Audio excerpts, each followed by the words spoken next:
ಶಂ ಶನೈಶ್ಚರಾಯ ನಮಃ. ನಮಸ್ಕಾರ ಸ್ನೇಹಿತರೆ, welcome to VRL astro and Ayur 369 YouTube channel. ನಿನ್ನ ವ್ಯಕ್ತಿತ್ವದ ಶಿಲ್ಪಿ ನೀನೇ. ವ್ಯಕ್ತಿತ್ವದ ಬೆಲೆ ಎಂದಿಗೂ ಕಳೆದುಕೊಳ್ಳಬೇಡ. ಕಾರಣ ನೀನು ವಿಶೇಷ, ನೀನು ಅದ್ಭುತ. ಈ ಆತ್ಮವಿಶ್ವಾಸ ಸದಾ ಹೀಗೆ ಇರಲಿ. ಮಕರ ರಾಶಿಯವರು ನಿಮ್ಮ ಜೀವನವನ್ನು ಗೆಲ್ಲಲು ನಿಮ್ಮ ಯಾವ 5 ಅಭ್ಯಾಸಗಳನ್ನು ಬಿಡಬೇಕು ಎಂಬಂತಹ ವಿಚಾರಗಳನ್ನು ಈ ವಿಡಿಯೋದಲ್ಲಿ ತಿಳಿಸಿಕೊಡಲಿದ್ದೇನೆ. ಈ ಅಭ್ಯಾಸಗಳನ್ನು ತಿದ್ದುಕೊಂಡರೆ ನಿಮ್ಮ ಜೀವನದಲ್ಲಿ ಸೋಲು ಎಂಬ ಪದಕ್ಕೆ ಅವಕಾಶವೇ ಇರುವುದಿಲ್ಲ. ಮಕರ ರಾಶಿಯವರು ಹುಟ್ಟಿದಾಗಲೇ ಈ 5 ಅಭ್ಯಾಸಗಳು ನಿಮ್ಮ ಜೊತೆಯಲ್ಲಿಯೇ ಹುಟ್ಟಿಕೊಂಡಿರುತ್ತದೆ. ಒಂದೊಂದಾಗಿ ನೋಡ್ತಾ ಹೋಗೋಣ. ಮಕರ ರಾಶಿಯವರು ಬದಲಾಯಿಸಿಕೊಳ್ಳಬೇಕಾದಂತಹ ಮೊದಲನೆಯ ಅಭ್ಯಾಸ, ನೀವು ನಿಮ್ಮ ಜಾಬ್ ಬಗ್ಗೆ, ಬಿಸ್ನೆಸ್ ಬಗ್ಗೆ ಹಾಗೂ ನಿಮ್ಮ ಸಂಬಂಧಗಳ ಬಗ್ಗೆ ತುಂಬ ಇನ್ಸೆಕ್ಯೂರ್ ಆಗಿರ್ತೀರ. ಜಾಬ್ ಹೊರಟು ಹೋದರೆ ಏನು ಮಾಡುವುದು, ಜಾಬಲ್ಲಿ ಸಮಸ್ಯೆಗಳು ಬಂದರೆ, ಜಾಬ್ ಸಿಗಲಿಲ್ಲ ಅಂದರೆ ಎಂಬಂತಹ ಅನೇಕ ನೆಗೆಟಿವ್ ಥಾಟ್ಸ್ಗಳು ನಿಮ್ಮ ತಲೆಯಲ್ಲಿ ಓಡ್ತಾನೆ ಇರುತ್ತದೆ. ಹಾಗೂ ಸಂಬಂಧಗಳ ಬಗ್ಗೆ ಇನ್ಸೆಕ್ಯೂರ್ ಆಗಿರ್ತೀರ. ಓವರ್ ಥಿಂಕಿಂಗ್ ಮಾಡುವುದನ್ನು ಮೊದಲು ಬಿಡಬೇಕು. ನನ್ನ ಪ್ರಯತ್ನವನ್ನು ನಾನು ಪ್ರಾಮಾಣಿಕವಾಗಿ ಮಾಡುತ್ತೇನೆ, ನನ್ನ ಕರ್ಮವನ್ನು ಯಾವುದೇ ನಿರೀಕ್ಷೆ ಇಲ್ಲದೆ ಮಾಡುತ್ತೇನೆ, ಪ್ರತಿಫಲ ದೇವರಿಗೆ ಬಿಡುತ್ತೇನೆ ಎಂಬಂತಹ ಮನಸ್ಥಿತಿಯನ್ನು ಬೆಳೆಸಿಕೊಳ್ಳಿ. ಏನಾಗುತ್ತದೆ, ಮಹಾನ್ ಅಂದರೆ ಕೆಲಸ ಕಳೆದುಕೊಳ್ಳುತ್ತೇನೆ, ಮತ್ತೊಂದು ಕೆಲಸ ಸಿಕ್ಕೇ ಸಿಗುತ್ತದೆ, ಯಾಕೆ ಭಯ ಪಡಬೇಕು, ಯಾಕೆ ಓವರ್ ಥಿಂಕ್ ಮಾಡಬೇಕು, ಇನ್ನು ಮುಂದೆ ಓವರ್ ಥಿಂಕಿಂಗ್ ಮಾಡುವುದಿಲ್ಲ, ಮನಸ್ಫೂರ್ತಿ ಪ್ರಯತ್ನವನ್ನು ಮಾಡುತ್ತೇನೆ, ನನ್ನ ಕರ್ಮವನ್ನು ಮಾಡುತ್ತೇನೆ ಎಂದುಕೊಳ್ಳಿ. ಆಗ ನಿಮ್ಮ ಮನಸ್ಸಿನಲ್ಲಿ ಕೆಟ್ಟ ಆಲೋಚನೆಗಳು ಬರುವುದೇ ಇಲ್ಲ. ನಿಮ್ಮ ಮನಸ್ಸು ಪ್ರಶಾಂತವಾಗಿದ್ದರೆ ನಿಮ್ಮ ಮಾನಸಿಕ ಆರೋಗ್ಯ ಚೆನ್ನಾಗಿರುತ್ತದೆ. ಮಾನಸಿಕ ಆರೋಗ್ಯ ಚೆನ್ನಾಗಿದ್ದರೆ ಆಬ್ವಿಯಸ್ಲಿ ದೈಹಿಕವಾಗಿಯೂ ಆರೋಗ್ಯವಾಗಿ ಇದ್ದೇ ಇರುತ್ತೀರಾ.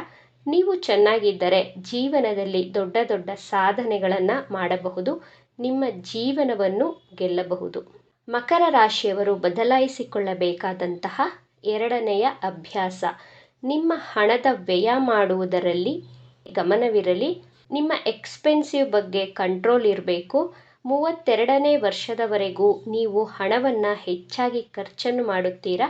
32ನೇ ವರ್ಷದ ನಂತರ ನಿಮ್ಮ ಖರ್ಚು ವೆಚ್ಚಗಳ ಬಗ್ಗೆ ಹಿಡಿತವನ್ನು ಸಾಧಿಸಲು ಕಲಿಯುತ್ತೀರಾ. ಆದರೆ ಮೊದಲಿನಿಂದಲೇ ಹಣಕಾಸಿನ ಉಳಿತಾಯದ ಬಗ್ಗೆ ಗಮನ ಹರಿಸಿದರೆ ನೀವು ನಿಮ್ಮ ಜೀವನವನ್ನು ಗೆದ್ದೇ ಗೆಲ್ಲುತ್ತೀರಾ. ಮಕರ ರಾಶಿಯವರು ಬದಲಾಯಿಸಿಕೊಳ್ಳಬೇಕಾದಂತಹ ಮೂರನೆಯ ಅಭ್ಯಾಸ, ಜೀವನದಲ್ಲಿ ರಿಸ್ಕನ್ನು ತೆಗೆದುಕೊಳ್ಳಲು ಮುಂದೆ ಬರುವುದಿಲ್ಲ. 90% ಮಕರ ರಾಶಿಯವರು ರಿಸ್ಕ್ ತೆಗೆದುಕೊಳ್ಳಲು ಹೆದರಿಕೊಳ್ಳುತ್ತೀರಾ. ನಿಮ್ಮ ಲಗ್ನಾಧಿಪತಿ ಸ್ಟ್ರಾಂಗ್ ಆಗಿದ್ದರೆ, ಲಗ್ನದಲ್ಲಿ ಪಾಸಿಟಿವ್ ಮಂಗಳ ಗ್ರಹ ಸ್ಥಿತವಿದ್ದರೆ ರಿಸ್ಕ್ ಟೇಕರ್ ಆಗಿರುತ್ತೀರಾ, ತುಂಬ ಧೈರ್ಯಶಾಲಿಗಳು ಆಗಿರುತ್ತೀರಾ. ಇಲ್ಲದಿದ್ದರೆ 90ರಷ್ಟು ಮಕರ ರಾಶಿಯವರು ಜೀವನದಲ್ಲಿ ರಿಸ್ಕ್ ತೆಗೆದುಕೊಳ್ಳಲು ಭಯ ಪಡುತ್ತೀರಾ. ರಿಸ್ಕ್ ತೆಗೆದುಕೊಂಡು ಸೋತು ಹೋದರೆ ಎನ್ನುವಂತಹ ಭಯ. ಆ ಸೋಲಿನಿಂದ ಅನುಭವದ ಪಾಠವನ್ನು ಕಲಿಯಬಹುದು, ಮತ್ತೆ ಆ ತಪ್ಪಾಗದ ರೀತಿ ಎಚ್ಚರಿಕೆಯನ್ನು ವಹಿಸಬಹುದು. ಎಕ್ಸಾಂಪಲ್, ನಾನು ಸ್ವಿಮ್ಮಿಂಗ್ ಕಲಿಬೇಕು ಅಂದುಕೊಂಡ್ರೆ ನೀರಿಗೆ ಇಳಿಯಲೇಬೇಕು. ಚಳಿ, ಗಾಳಿ, ಮಳೆಗೆ ಹೆದರಬಾರದು. ನೀರು, ಚಳಿ ಹೇಗಪ್ಪ ಅಂತ ಹೆದರಿಕೊಂಡರೆ ಈಜು ಕಲಿಯಲು ಅಸಾಧ್ಯ. ಹಾಗೆಯೇ ಜೀವನದಲ್ಲಿ ಏನನ್ನಾದರೂ ಸಾಧಿಸಬೇಕು ಅಂದುಕೊಂಡ್ರೆ ಮೊದಲು ಮುನ್ನುಗ್ಗಬೇಕು. ಹೆದರಿಕೊಂಡು ಇಟ್ಟ ಹೆಜ್ಜೆಯನ್ನು ಹಿಂದಕ್ಕೆ ಇಡಬಾರದು.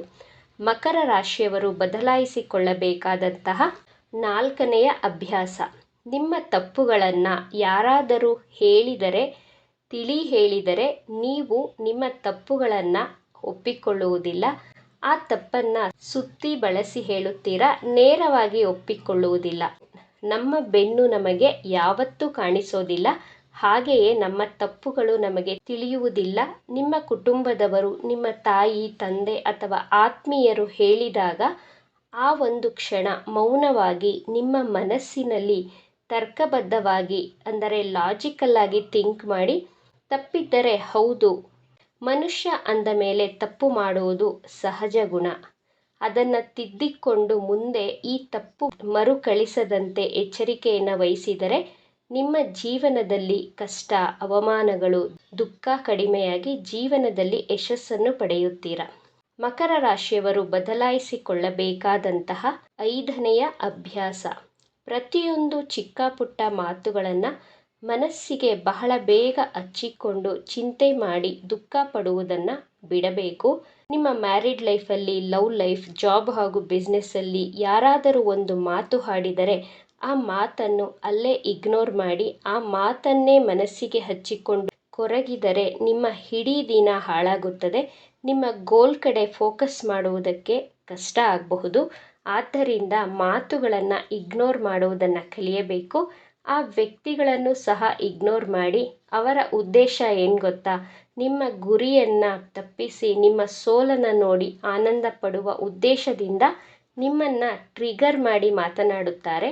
ನೀವು ಆ ವ್ಯಕ್ತಿಗಳನ್ನು, ಅವರ ಮಾತುಗಳನ್ನು ನಿರ್ಲಕ್ಷ್ಯ ಮಾಡುವುದನ್ನು ಕಲಿತರೆ ನಿಮ್ಮ ಜೀವನವನ್ನು ನೀವು ಗೆಲ್ಲಬಹುದು. ಮಕರ ರಾಶಿಯವರು ನಿಮ್ಮ ಮನಸ್ಸಿಗೆ ನೋವು ಮಾಡಿಕೊಂಡರೂ ಎದುರುಗಡೆ ಇರುವಂತಹ ವ್ಯಕ್ತಿಗಳ ಮನಸ್ಸಿಗೆ ನೋವಾಗುವ ರೀತಿ ಮಾತನಾಡೋದಿಲ್ಲ. ಮೌನವಾಗಿ ಒಳಗೊಳಗೆಯೇ ದುಃಖ ಪಡುತ್ತೀರಾ.